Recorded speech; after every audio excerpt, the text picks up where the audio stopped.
Bienvenidos a Sin Lugar para los Débiles.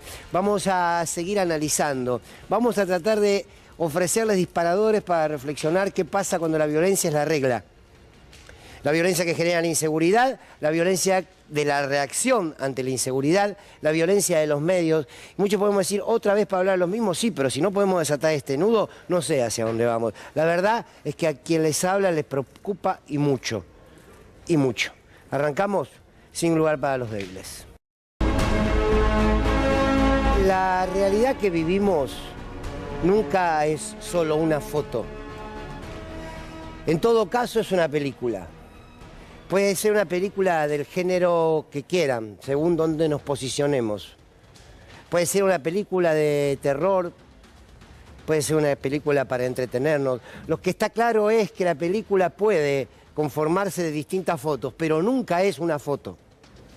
Y quiero proponerles para esta noche que podamos analizar juntos qué es lo que sucedió desde que se asesinó a Daniel Barrientos, a este trabajador, a este colectivero, que le arrebataron la vida de un minuto para otro. ¿Por qué? Porque hay inseguridad. Sí, claro, la hay. Sí, claro, la hay. La seguirá habiendo si no entendemos que la inseguridad no se resuelve solamente con más efectivos en la calle y con una política clara de prevención y de seguridad, valga la redundancia, sino que se resuelve cuando vos tenés una sociedad que está ordenada social y económicamente, con trabajo, con un salario digno por ese trabajo que te permita llegar a fin de mes y que te permita tener una sociedad que goce de derechos. Ahí ya tenés de arranque una sociedad menos violenta. Ahora quiero detenerme y pensar todo lo sucedido hasta hoy, insisto, como una película, pero comenzando foto por foto. La primera foto, la que está allá arriba, y es la que tenemos que respetar, y es la que tenemos que poner de relieve, y es la que tenemos que reclamar que no se repita, es la foto del asesinato a Daniel Barrientos. Esa es la foto principal, ¿eh? Que nadie se equivoque. La foto de un asesinato a causa de la inseguridad. Y ante esa foto, el respeto, ante esa foto, el dolor, ante esa foto, el abrazo y la solidaridad para con los familiares, ante esa foto, el reclamo porque haya más seguridad. Es deber del Estado, no hay duda de esto, cualquiera sea quien administre el Estado. Esa es una foto. Insisto, no voy a permitir, y sé que ustedes tampoco, que nadie nos manche esa foto. Y esto hay que decirlo con claridad, que nadie nos manche esa foto, porque esa foto es de un profundo dolor por una familia que perdió a un ser querido. Ahora, luego de esa foto, hubo una reacción, hubo una protesta y hubo un reclamo. Y está bien, y es legítimo. Y no podemos pedir que no suceda. Una tercera foto es un ministro, en este caso Sergio Berni, que va al lugar de la protesta, del corte, del reclamo, y aparece entonces la cuarta foto, la foto de la agresión, de la violencia, de las piedras, de los botellazos y de los golpes con el ministro. Y una última foto, el caranchismo político de los mercenarios de la muerte, el caranchismo político de aquellos que hacen su carrera política a partir del dolor ajeno. Todo eso es la película que estamos viviendo, a partir de lo que más nos importa, que es que un trabajador fue asesinado. Pero a partir de esto se volvió a alimentar el circuito de la violencia. La manipulación del dolor ajeno, la manipulación de la muerte de parte de los sectores de la oposición y de la derecha de este gobierno ya es intolerable. Intolerable. Si a la violencia le respondemos con más violencia, no salimos más. Si empezamos a encontrar cómo justificamos la reacción violenta, y abro un paréntesis, que se dirá en estos días si fue una operación, si fue armado o si fue espontáneo. Más allá de la opinión de uno, que la voy a dejar de lado en este caso, más allá de la opinión de uno, lo vamos a saber en unos días, nada más.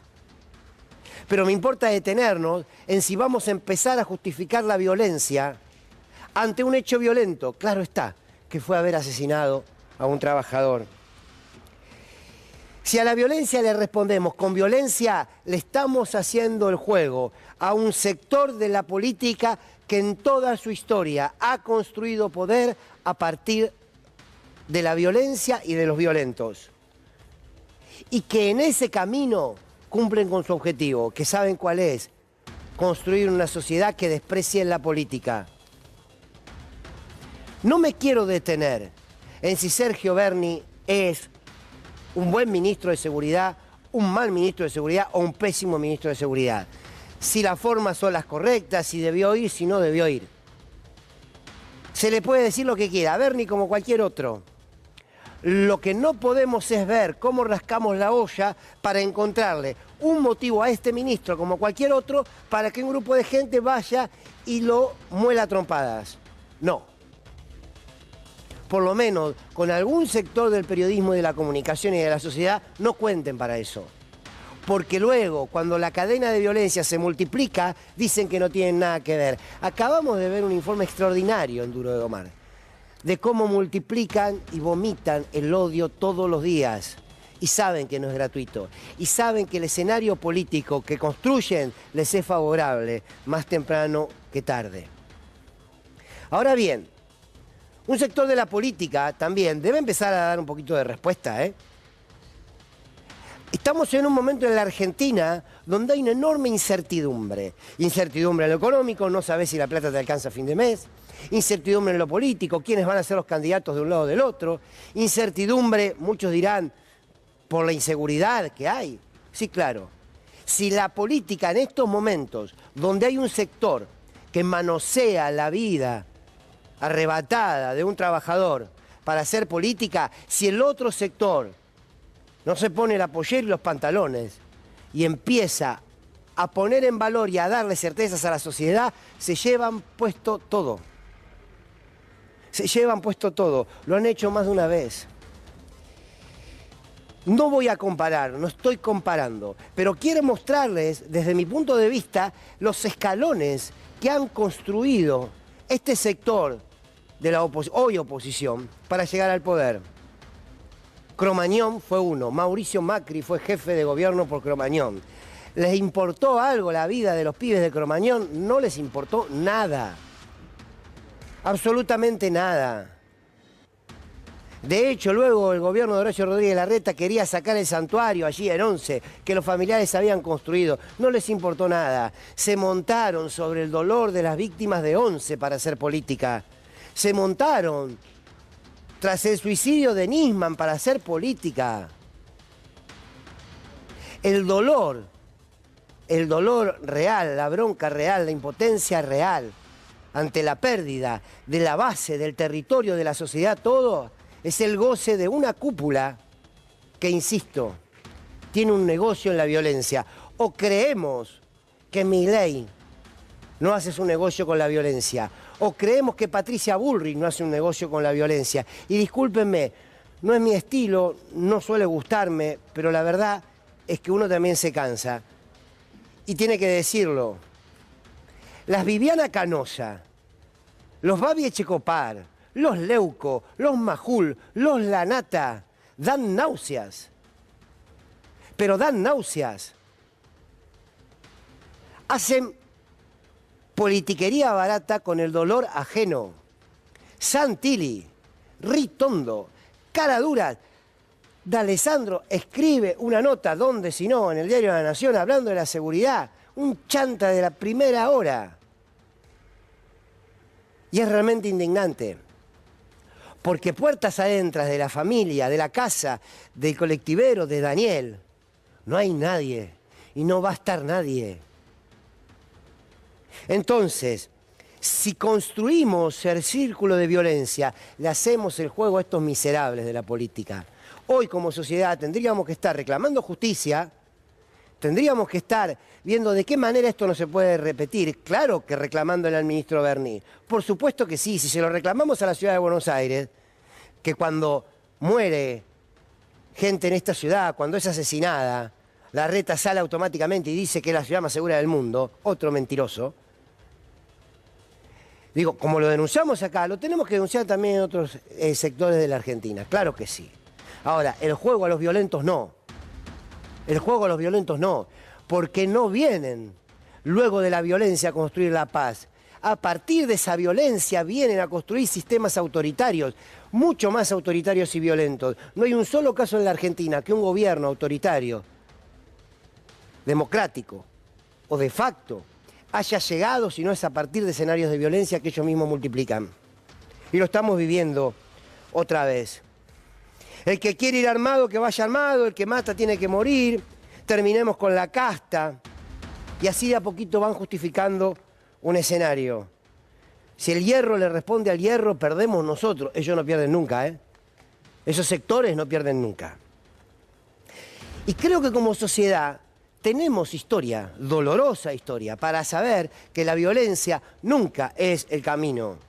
Insisto, y vuelvo a abrir paréntesis, no sé, o sí, pero prefiero esperar a ver si estos grupitos que fueron a trompear al ministro responden a un partido político. Ahora digo, yo no vi a los padres y a las madres de los pibes víctimas del gatillo fácil prender fuego las comisarías. Yo no vi a los desposeídos, al 40% de los pobres en este país, trepando en los castillos de los que le saquearon los derechos para prenderle fuego lo que le robaron. Yo no vi a los perseguidos ir de cacería detrás de los perseguidores. Yo no vi a las madres y a las abuelas de Plaza de Mayo yendo a apedrear y a trompear a los responsables del genocidio. No, los vi pidiendo justicia, porque había que cuidar la democracia. Y me parece que ese es el desafío. No me quiero extender porque me interesa escuchar a mis compañeros y a mis compañeras. Pero ojo con el circuito de violencia. Porque el sector que está haciendo caranchismo político con el dolor ajeno, mañana lo hace con el dolor tuyo, o lo hace con el dolor mío. Y esto, perdón la soberbia, casi que no es ni opinable. Falta con repasar la historia. Alcanza con repasar la historia.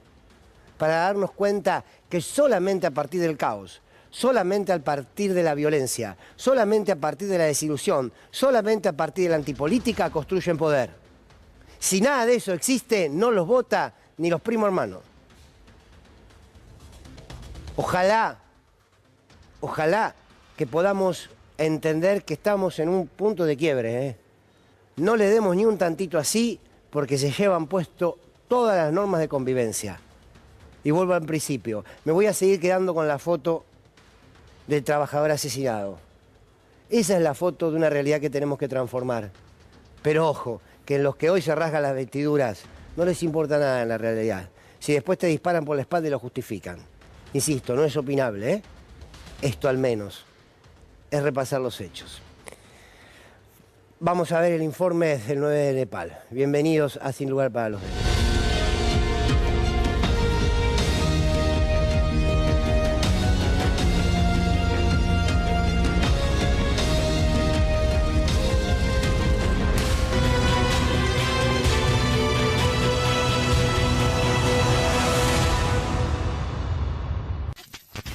En Aves Exóticas, hoy hablamos del carancho. Matan a un colectivero a meses de jubilarse. ¿Cómo no indignarse? Esto sucede cuando, en vez de luchar de frente contra el crimen, se participa de un gobierno que avala la delincuencia. La alimentación es principalmente carroña.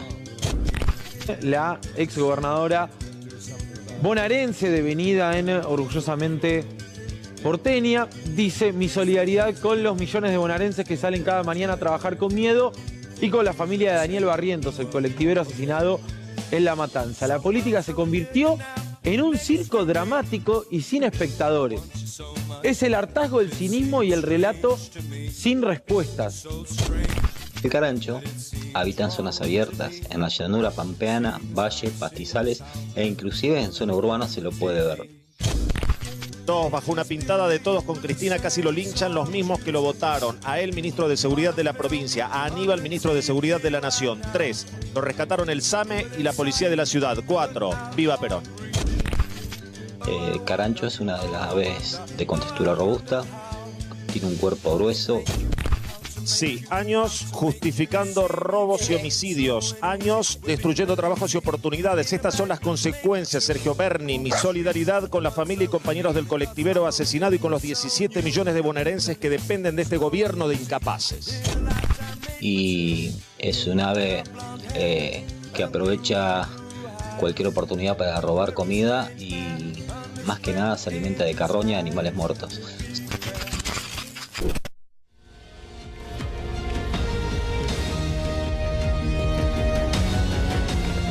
Muy buenas noches, Buenas Luana, noches. Mariano, Jorge y Nahuel. ¿Cómo les va? ¿Qué tal? Bueno, los escucho. Bueno, una vez más, ver este espectáculo lamentable. Hace poco recuerdo que hablábamos de lo que pasó con el caso tremendo de Lucio, del chiquito asesinado, y cuando tuvieron que sentarse para tratar la ley Lucio, abandonaron el recinto. Lamentablemente lo mismo va a pasar esta vez, los que hoy se rasgan las vestiduras por Daniel y hablan de un pobre trabajador al que asesinaron. El día de mañana, cuando se tengan que sentar a discutir alguna ley para proteger a los laburantes, seguramente van a votar en contra o van a volver a abandonar el recinto. Por eso hay que acordarse muy bien de las caras de cada uno de los que hoy se están aprovechando de la muerte de este pobre señor. Quiero hacer un breve subrayado sobre Ricardo López Murphy.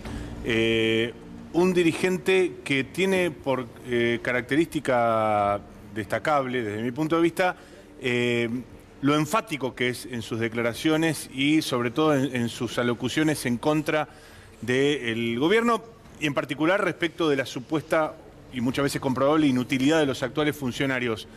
Quiero remarcarlo porque es un inútil entre inútiles y un dañino entre dañinos, porque no nos olvidemos que Ricardo López Murphy no solo fue un actor central de la alianza que gobernó el país interrumpidamente en 2001, producto de sus propias bestialidades, sino que fue echado del poder antes de la caída de la alianza y echado en buena medida por sus pares, es decir, por los propios, por la franja morada que se propuso no tolerar el recorte brutal que había dispuesto Ricardo López Murphy en las universidades, a los estatales, etcétera, etcétera. Por eso no deja de llamarme la atención que en el elenco de la oposición existan personajes como Ricardo López Murphy que al tipo de señalamientos que suelen hacer desde la oposición le agrega un énfasis que a mí me llama poderosamente la atención.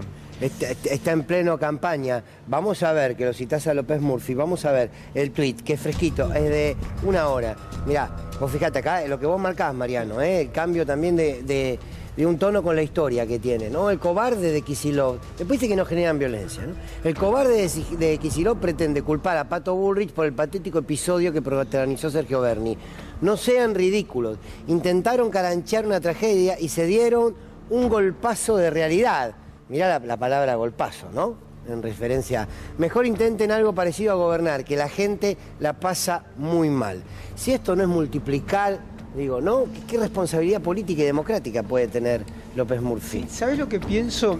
La hipocresía de la derecha en Argentina tiene niveles exorbitantes, porque si realmente están preocupados, por ejemplo, por la inseguridad, que uno podría pensar que necesitaría más recursos para poner en las calles en términos de, por ejemplo, policías con mejores sueldos, con mejor preparación, es decir, un Estado más presente. Si quisieran realmente solucionar el tema estratégico, por supuesto, se necesitaríamos más industria, más trabajo, menos desocupación, menos pobreza, porque todos, sobre todo aquellos que estudiamos sociología, sabemos que hay una curva que es a más desocupación, a más miseria, a más pobreza, obviamente hay más delincuencia. Y esa es una curva no en la Argentina, en todo el mundo medida desde hace 2 siglos. Se llaman curvas homeostáticas. Una funciona, una crece, una... Entonces, la misma derecha que dice preocuparse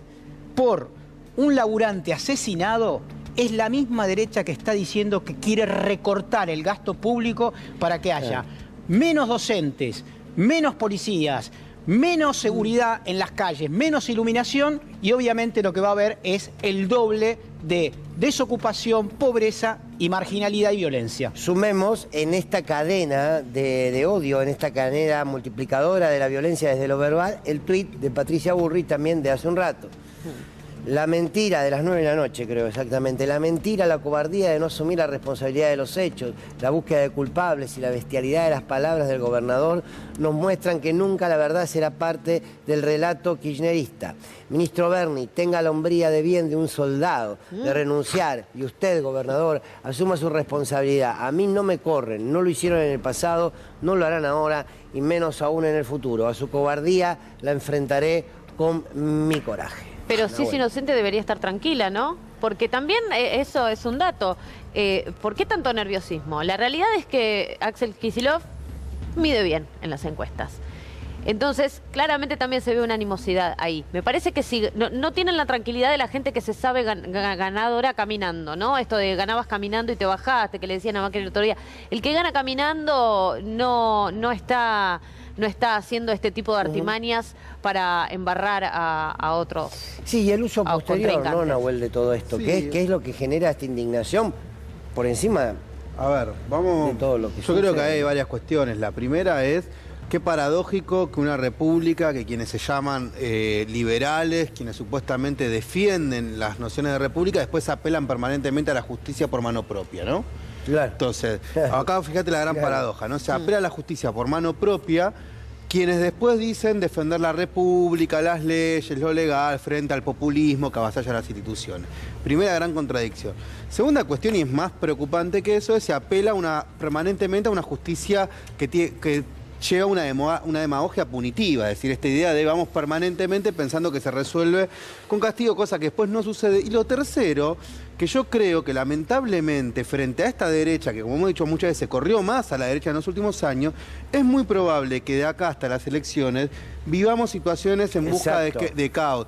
Corridas cambiarias, situaciones de violencia social, situaciones de violencia política. Vamos a ir a ese escenario, lamentablemente, por eso es muy importante, porque acá se rompió el pacto democrático. Bueno, vos recién estabas hablando de cómo seguramente vamos a vivir todos escenarios violentos de desestabilización y de caos, precisamente porque es el único territorio en donde luego pueden construir un electorado que les haga ganar las elecciones. Fíjate, en el mismo sentido de lo que vos decís, Nahuel, habló hoy Santilli. Hoy estamos viendo un muerto, y un muerto que no duele, y esto hay que, no aguanta diciembre, un cambio de gobierno. Acá hay que tomar decisiones políticas, es decir, sacar a la fuerza a la calle, proteger a los ciudadanos. No banca a diciembre, ¿no? Sí, la verdad que las declaraciones de la oposición a esta altura no deberían sorprendernos, Claro. y este tipo de acciones son ya una moneda lamentablemente corriente en la política argentina. No obstante lo cual, yo creo que habiendo dicho bastantes señalamientos respecto de esta actitud de la oposición, yo también quisiera poner un punto respecto de lo que hoy señala el gobernador de la provincia, Axel Kicillof, porque pareciera hasta una reacción en espejo de aquel caranchismo que muestra la oposición. Porque, ¿cuál es el sentido hoy de deslizar una teoría acerca de el origen del ataque y del posterior asesinato de Daniel Barrientos cuando todavía no está esclarecido, si no es pura y exclusivamente en respuesta a los señalamientos de la oposición? ¿Qué quiero decir con esto? Si vos no tenés una línea investigativa clara, una hipótesis expresada por un fiscal, por un juez, que te pueda dar un basamento para expresar estas sospechas, que probablemente sean legítimas, ¿sí? Y ya las habían expresado en su momento el propio Berni, me parece que lanzadas por parte del gobernador con el tono político que lo hace, tienen como efecto neutralizar lo que está diciendo la oposición y no llevarle tranquilidad a la población cuando el muerto está, cuando el asesinado está, cuando el episodio de violencia, cuando el episodio de violencia, no me extraña, sea de carácter de inseguridad o tenga un carácter distinto, no quita que hay un tipo que estaba a un mes de jubilarse que lo matan a sangre fría arriba de su herramienta de trabajo. Y eso es una responsabilidad central del gobierno de la provincia de Buenos Aires. Es que yo no creo que el gobernador saque la responsabilidad al mostrar de acá que hay caranchismo político y que esto es similar Pero, a la Morsa en algún momento, al tren que chocó, a la utilización de Nisman. No creo que quite responsabilidad. No es lo mismo la Morsa que el tren que chocó. El tren que chocó, mató gente y había un entramado de corrupción detrás de ese choque. No es lo y mismo. también había, bueno, pero a ver, vamos De por ninguna parte. manera es lo mismo. Esperá, también había un chofer en particular que las pericias demostraron. Lo que digo es, paremos un segundo, está bien, me parece que son cosas separadas. Quiero decir, una cosa es lo sucedido con Bernie y otra cosa es el asesinato. Y ahí estoy de acuerdo con vos, digo, eso es intocable, esa es una realidad.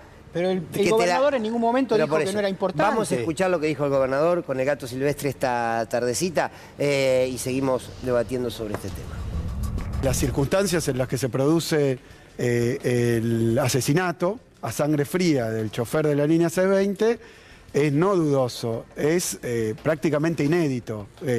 Casi te diría, mira, viene el colectivo, lo cruza un auto de apoyo y suben dos personas con armas de un calibre mucho más alto, digamos, armas realmente muy, muy importantes para lo que habitualmente, porque hay robos en colectivo, incluso cosas así. Parecía el robo de un blindado. ¿Y qué se llevaron? Un bolso o una mochila y después a quemarropa asesinaron al chofer. O sea que indudablemente hay que investigarlo. Esto obviamente es la justicia y también la policía de la provincia, que ya dio con dos, por lo menos uno, entiendo que ya ha confirmado que es uno de los responsables. Pero bueno, hay que investigar a fondo para entender qué pasó, porque esto no parece un robo a un colectivo. Por eso digo, a ver, yo estoy de acuerdo con lo que dice Axel Kicillof, porque él habla del robo. ¿Qué es lo que le preguntaron? Ver, pero eso, dividámoslo, porque si no, digo, una cosa es el robo. Repaso una información que da Juan Alonso, querido colega. Un arma 9 milímetros Beretta, una pistola semiautomática calibre 40 que vale $1.500, la caja de balas de 20.000 pesos, de una marca estadounidense, cruzan un auto para robar un colectivo, se llevan un bolso y una mochila, huyen y en la huida queman un auto, no se van a pie ni en moto, sino que tuvieron otro auto, todo eso para robar un colectivo. Este es un hecho, bien, la investigación, ¿qué es esto? ¿Es un robo común? ¿Hay otra cosa atrás? Bien. Lo segundo, lo más importante es que asesinaron a alguien. Sí, es esto me parece que lo plantea Mariano. Sí. Y ahí ¿Dónde estaba el Estado en todo ese digo, proceso? ¿No? En todo ese despliegue cuasi militar, y otra cosa que es cierto y es inobjetable. Y otra cosa es, hay una operación detrás de los golpes a Bernie. Me parece que son tres discusiones que hacen, insisto, son tres fotos que hacen a una película. Las dos fotos últimas van de la mano porque es muy sospechoso que alguno de los que probablemente participó en la agresión a un ministro cobardemente, curiosamente, está ligado a Patricia Bullrich. Entonces, digamos, no hay casualidades acá. Ahora, lo único... La verdad es que esto, ¿por qué pasa? Porque Capuchetti, desde que no se investigó el intento de asesinato a Cristina Fernández de Kirchner, acá vale todo. Acá vale todo. ¿Saben por qué? Porque la derecha puede hacer cualquier cosa, porque tiene la complicidad de la justicia que no va a ir a fondo. Va a ir a fondo en este caso cuando probablemente el que le pegó a Bernie es parte de una patota ligado a Patricia Bullrich. Es una pregunta que dejo retórica. Está bien, pero insisto, está bien, yo estoy de acuerdo. El problema es que hay que diferenciar. Está diferenciado. Recién le preguntaban a Axel respecto a lo llamativo del afano. Realmente bastante llamativo, ¿eh? Unos muchachos que salen de caño con esos caños para afanar una mochila de una nena, además que estaba en el primer banco, y suena sospechoso. Ahora, ¿qué responde el Estado bonaerense cuando los choferes, con la legitimidad que puedan tener, sí, pero el Estado bonaerense le dio el dinero a las empresas de transporte para que pongan las cámaras. ¿Y controló que sí que lo hicieran? No, bueno, pero le querés buscar la quinta pata al gato. No. Digo, está bien. No es la quinta pata al gato. ¿La pusieron o la pusieron? No es la quinta pata al gato, ¿La pusieron o no la pusieron? Pero no es la quinta pata al gato, porque si vos aplicás fondos en un sector donde sabés que esos fondos habitualmente se diluyen con otros objetivos y no tenés los organismos de control o no los aplicás en función de la necesidad que tiene la sociedad de sentirse más segura en el transporte público, la verdad que estás tirando plata.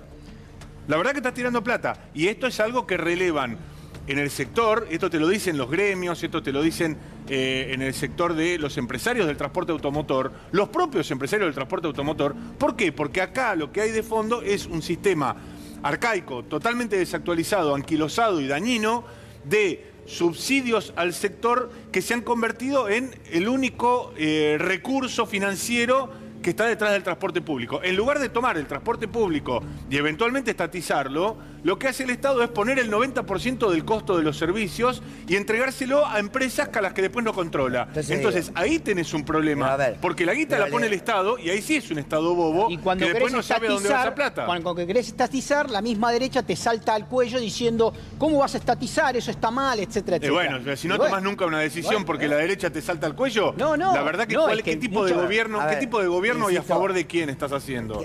No estás teniendo un gobierno activo que tiene las potestades y tiene los resortes para darle una respuesta al pueblo. Porque si vos te parás ante la sociedad, si vos te parás ante la sociedad y le decís, ¿saben qué, muchachos? No puedo, bueno, entonces dedicate a otra cosa. También me parece que salió de forma tan vehemente sectores de la oposición, porque paradójicamente la inseguridad, que supuestamente siempre es un terreno donde se sienten más seguros, es decir, donde de alguna manera siempre han tenido más profundidad. La verdad es que en los últimos meses de Rosario hasta acá estaba haciendo un poco de agua el discurso de Juntos por el Cambio en materia de inseguridad. Es decir, cuando se fue con los gendarmes a Rosario, cuando aparecieron casos en la ciudad de Buenos Aires que contrastaban que no era la ciudad más segura del mundo. Entonces me parece que también hay un uso de alguna manera de los sectores hoy opositores de agarrarse de este caso para profundizar de nuevo en una línea, en la confrontación político-electoral de marketing que va a tener que ver con la idea de asociar populismo e inseguridad. A mí me parece que hay muchos interrogantes que genera todos estos hechos. Por supuesto, el interrogante de por qué no se puede encontrar una solución, en este caso, a proteger a los transportistas, a los colectiveros en provincia de Buenos Aires, por qué si el Estado da un dinero a las empresas privadas no la ponen para lo que lo pidieron. Sumemos la pregunta que vos hacés, ¿por qué luego el Estado no controla, si es que no se controló? ¿Por qué la reacción ante este hecho tan doloroso como un asesinato es la violencia? Si aquellos que le fueron a pegar a Bernie eran realmente choferes, porque hay muchos testimonios que empiezan a decir nosotros no lo conocíamos, y luego porque un sector de la política permanentemente multiplica esto que parece que es su arena electoral. Yo creo, es todo esto. Y me parece que cada una de las cosas habrá que abordarlas de distinta manera, porque, insisto, y tomo esto que dice Nahuel, porque este es el pasto para la aventura de la derecha. Es este, no es otro. Entonces, construyeron todos los escenarios de profundo dolor social y de desestabilización para llegar, ¿no? Fer, vos imaginate, recién lo hablábamos, recién estábamos teniendo un debate que era muy favorable. Imagínate si el debate, en lugar de mataron a un colectivero, de quién es la culpa, hoy el debate fuera, bueno, el gobierno toma la decisión de absorber los servicios de transporte público urbanos e interurbanos. Y entonces el debate, ahí sí, se traslada a la política y empezamos a ver, bueno, cuáles son las razones, cuánta guita se pone, cuánto guita le cuesta y de qué manera es un salario indirecto, que también es cierto, para el trabajador, el subsidio que el Estado sigue poniendo. Porque el Estado es bobo en algunos aspectos, pero el Estado es profundamente necesario cuando mantiene un costo teóricamente irreal sobre los Pero Mariano, vos y yo sabemos... Pero pará, entonces... ¿Por qué no estamos discutiendo eso y por qué solo discutimos en el terreno de la derecha, como bien estás marcando vos? ¿Porque no hay una agenda que se le contraponga? Porque siempre el gobierno, teóricamente nacional y popular, está corriendo detrás de la demanda de la derecha. Y en lugar de poner a un ministro de Seguridad, que probablemente sería más lógico para las demandas del sector político que votó a Axel Kicillof, se pone a un ministro de Seguridad para agradarle a otro tipo de sectores con una gestualidad que probablemente tuvo que ver también con este episodio. Sí, no comparto, que tuvo que ver con el episodio que en el sentido que fue a provocar. ¿decís? La gestualidad, no, yo no estoy diciendo que Bernie tenía la pollera cortita si ese era tu señalamiento. Yo lo que estoy diciendo es que el tipo de gestualidad a la que nos tiene acostumbrado Bernie, bajando de helicópteros, poniéndose ropa de fajina, etcétera, etcétera, lo expone naturalmente más que a otros funcionarios a un episodio de las características del que sufrió ayer. Sí. Pero si no va, dicen que no pone la cara. No, también hay que decir que... ¿Quién dice? A ver, también hay que decir... ¿Quién dice? ¿A quién le responde esa gestualidad? ¿Al votante propio o al votante ajeno al que se quiere seducir? Estoy haciendo una discusión política. Yo lo que digo es... discusión política. Bueno, dentro del Frente de Todos hay distintas miradas sobre la seguridad o la inseguridad. Una es la de Bernie. También hay otras, la de Zaffaroni, la de Sabina Frederick. Yo diría que la de Bernie ni siquiera está dentro del Frente de Todos. Bueno, poné donde vos quieras, pero hay otras miradas. Zaffaroni tiene una mirada, Sabina Frederick tiene otra mirada. Hay movimientos sociales que tienen una mirada respecto a la inseguridad, es decir, es un tema complejo en el cual el Frente de Todos tiene que tener una política única, pero la realidad hoy es que no es la única mirada la de Bernie de lo que hay que hacer. No, claro, claro.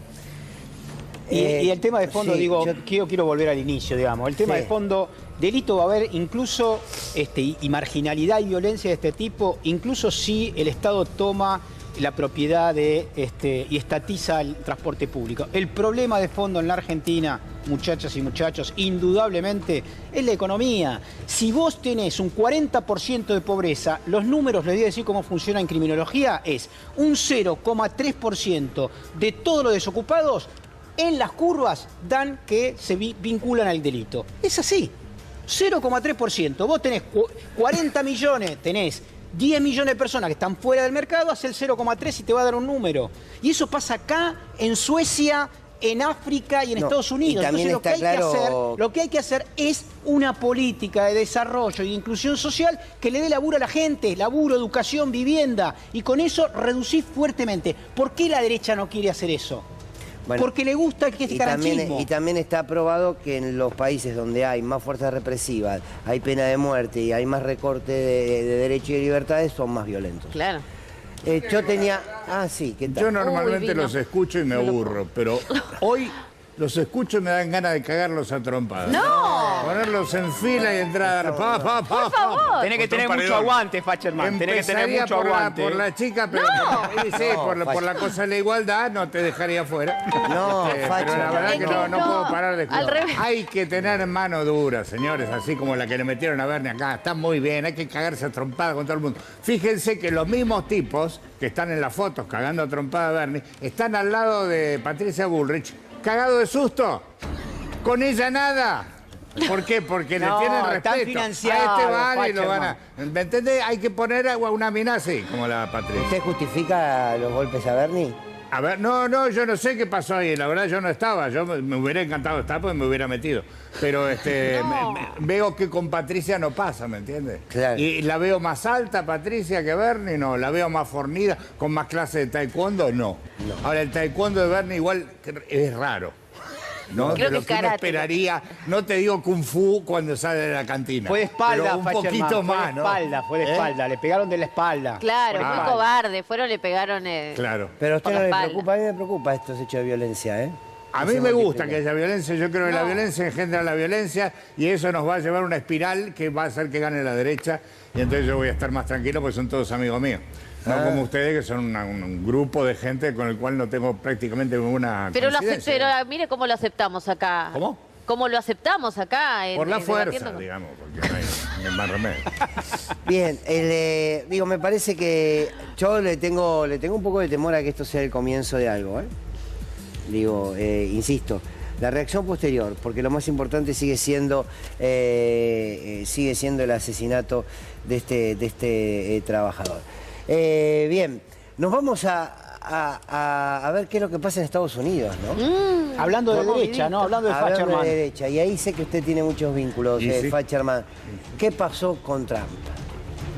He's gearing up for a battle. This is something that obviously we believe is a political persecution, and I think people on both sides of the aisle believe that it's a complete abuse of power. He's a tough guy, George, as you know, and he's someone who's going to be ready for this fight. We're ready for this fight, and I look forward to moving this thing along as quickly as possible to exonerate him. No, I don't believe the judge is biased. I mean, the president's entitled to his own opinion. Look, he's been the victim of a political persecution. Nuestro país se está yendo al infierno. And we remember the 51 intelligence agents who said Hunter ¿Quién dijo que la laptop de Hunter Biden decía que era desinformación rusa, que no existía, que era desinformación rusa? ¿Recuerdan eso? Y se confirmó después por el FBI, cuando todos sabían que no era desinformación rusa. Y tantas cosas. Nuestras elecciones son como las de la elección de un país del tercer mundo. Y ahora tenemos esta interferencia masiva a una escala que no se ha visto nunca en nuestro país. Comenzando con la izquierda radical, con el fiscal apoyado por George Soros, Alvin Bragg de Nueva York, que hizo campaña sobre el hecho de que él voy detrás del presidente Trump. Jorge. Bueno, mira, es la primera vez en la historia de Estados Unidos que un expresidente es acusado en este caso por 34 cargos, entre ellos, digamos, intentó pagarle a una prostituta para que no diga que se acostó con ella e incluso llegó a decirle que si llegaba a hablar iba a tener problemas. Es decir, es un expresidente. Dentro de otros expresidentes de los Estados Unidos, ninguno fue acusado previamente, por ejemplo, de tirar 2 bombas nucleares en los años a finales de la Segunda Guerra Mundial, donde murieron 300.000 personas. No fue, y le dieron el Premio de la Paz, por ejemplo, a Obama, que tuvo 8 años en el poder, y ninguno de sus días en el poder estuvo sin una guerra y en invasiones, y mató aproximadamente a 300.000 iraquíes y afganistanos y gente de Afganistán. Bueno, tenemos que en Estados Unidos, evidentemente, esto es muchísimo más grave que los genocidios producidos incluso en América Latina. Recordemos que en Guatemala fueron asesinados con apoyo de la Doctrina de Seguridad Nacional y del Departamento de Estado 300.000 pueblos originarios, individuos de pueblos originarios. Estados Unidos es la cuna, creo yo, de la hipocresía y lo están mostrando con este juicio. No, me parece, por un lado también es paradójico que no sea juzgado por lo que pasó con el Capitolio, cuando lo ocuparon y hubo asesinatos y sí por esto. Y sí pondría también el eje de qué va a hacer los demócratas frente a esto, porque la realidad, pensando en los próximos meses, es que el fenómeno Trump va a crecer en Estados Unidos.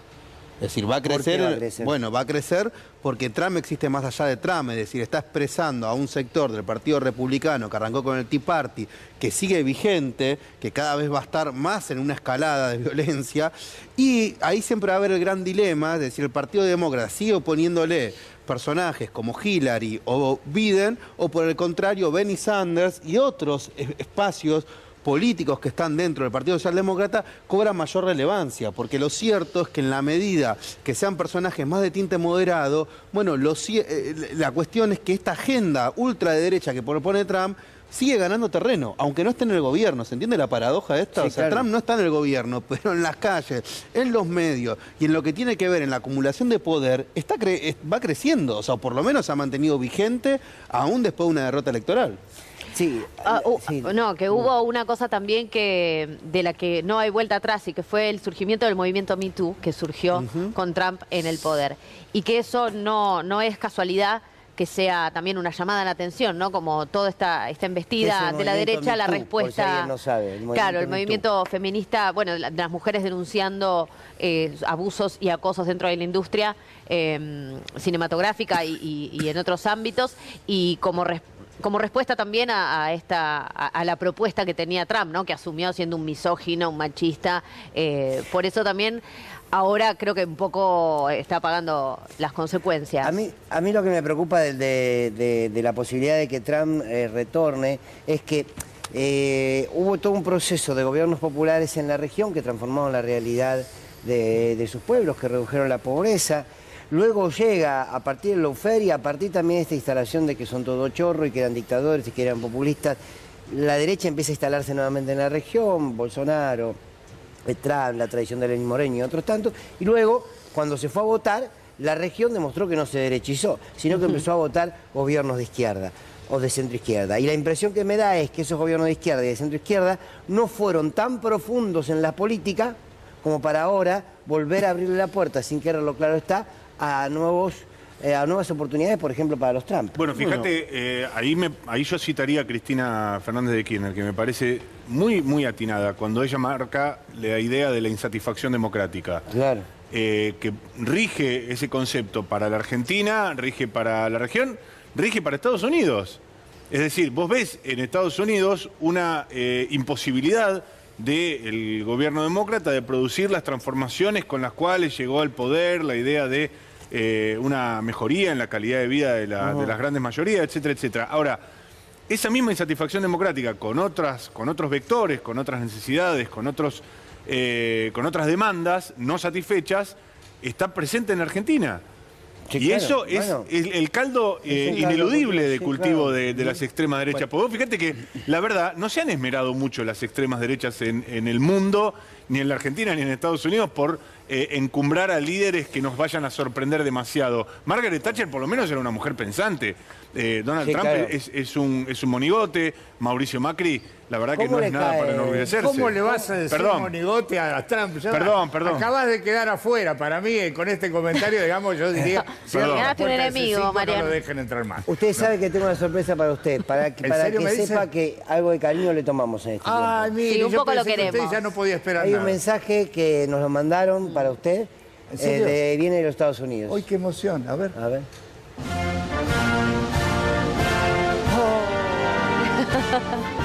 ¡Qué maravilla! Se agarra el pecho, Goy. Sí, la verdad que tengo muchas ganas de emociona. conocerlo personalmente. Además, no termino de entender cuál es el problema. El tipo normalmente en Estados Unidos, el mercado marca que si uno va con una prostituta, le paga a la prostituta. Pero esto no fue por pagar a la prostituta. Por eso te Claro, digo, fue la él va y sobornó, le para que paga. no ¿Qué hable. problema hace? ¿Por qué patalea después? Y yo lo que me pregunto Ya es, está. sus socios locales, ¿no Sí. están preocupados porque ver a su líder, porque Trump es el líder de Patricia Bullrich, es el líder... Trump el es Patricia de Milei, Bullrich sin peluca, digamos. Por eso, y no están preocupados porque su líder pueda Pero ser... son del cosas del banquillo. momento. Es el famoso lofer, ¿entendés? Que se aplica también. No, me muero que dan vuelta Le la... agradezco a mis compañeros y le hago una pregunta. Sé que usted está encabezando y necesito que me deje el lugar. Sí, Pero las digo, dos cosas. no, Le cuento pero uno, voy mientras hasta ahí, le voy contando sí. y después me voy. No, le Mire, digo, usted está en una convocatoria. Estamos en contra, esto lo digo muy en serio, estamos absolutamente en contra de la ley de alcohol cero. Esto, en primer lugar, crea las mismas condiciones que en Chicago de los años 20-30, ¿no? Porque va a crear un Al Capone que va a venir a traer el alcohol que no se pueda tomar. Y la velada idea de todo esto es dejar afuera a gente como Patricia, ¿no? Como Juez, que se toma su fernecito, o como Ritondo, que para bajar tiene que también... No, escúcheme. Digo porque la se proyecta un campaña poco- de Patricia Bullrich. Sí. ¿Cómo la puede sintetizar? Y la vamos a ir comparando con Cristina todo el tiempo. Por ejemplo, yo tengo el primer Sí. spot es, por ejemplo, a Cristina se la persigue por los montos de la obra pública, en cambio Patricia es público que era monto. ¿Me entiendes? Bueno, Son cosas así. bien, siga, pero sé que está preocupado por eso. Sí, vamos a trabajar intensamente. Tú no te metas, es el texto que escribió para nosotros, para esta noche, José Luis Lanao. Ya lo empiezan a tener a José Luis. Tú no te metas.